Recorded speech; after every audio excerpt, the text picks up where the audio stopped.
تو چقدر پررویی. من که به ناصر مواد نمیفروشم، ولی تو نمیترسی زنگ بزنم به ناصر بگم چی تو کله توه؟ دعا کن مشکلی پیش نیاد، فردا مدارک دستمونه. نه. بله. تو چیکار کردی؟ جلسه عالی بود.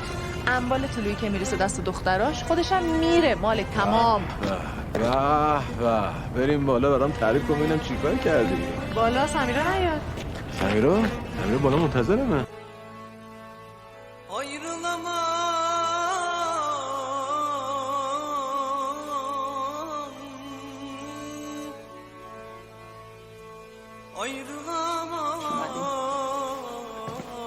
یهو کجا غیبت زد؟ من قضیه رضا هاشمی رو تو می‌خواستی اعتماد طلوعی جلب کنی که ازش انتقام بگیری. من قضیه قتل سمیرا رو بهت نگفتم، تو هم قضیه قاتلشون. این به اون در بکن عشقتون. فکر کنم وقتش طلوعی دنبال سوراخ موش بگرده. چی شد مالک؟ مدارک اونجا بود؟ وقتش من برم سراغ پانی، تو هم بری سراغ شاکیش. رضایت بد بگیری. نگران نباش، اون انجام شده بدون. یعنی یه شب نیستش که قیافه شیدا و شهریار و میثم جلو چشم من نباشه. حقشون نبود بچه.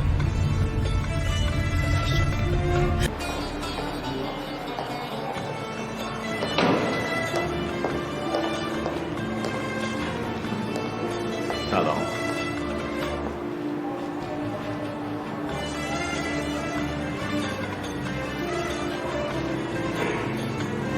برای چی اومدی اینجا؟ کیه منی که اومدی؟ بلایی مونده که دیگه سر من نیورده باشی نامرد عوضی؟ بیادب نشو.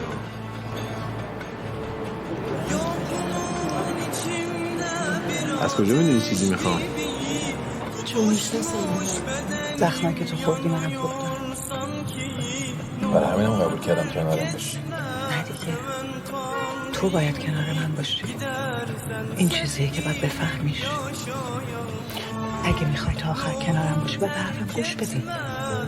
مثل همیشه.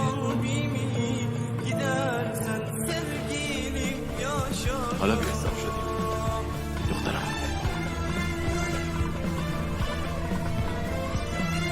خوب شد بلند شدیم. چقدر این پالتوه بهتون میاد.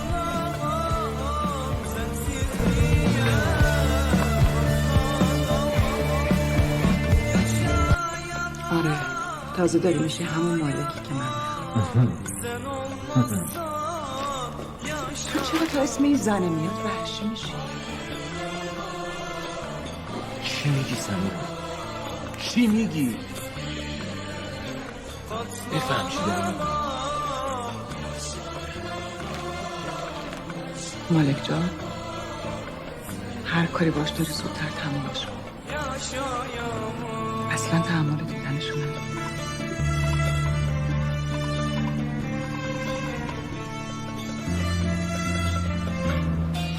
خود پانی رو دارم میفرستم استانبول.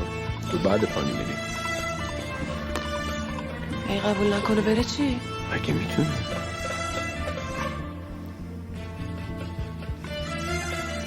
برای چی دیگه میخوای تردیدم کنی؟ بگو چشم. چشم. روز بخیر. مالک من تنهایی از پسش بر نمیامونم دست خالی.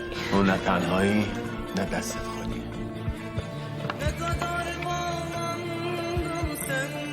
حرف دیگه ای نداری با هم؟ حرف دیگه؟ من انقدر این جریان ذهنمو درگیر کرده تمرکز ندارم.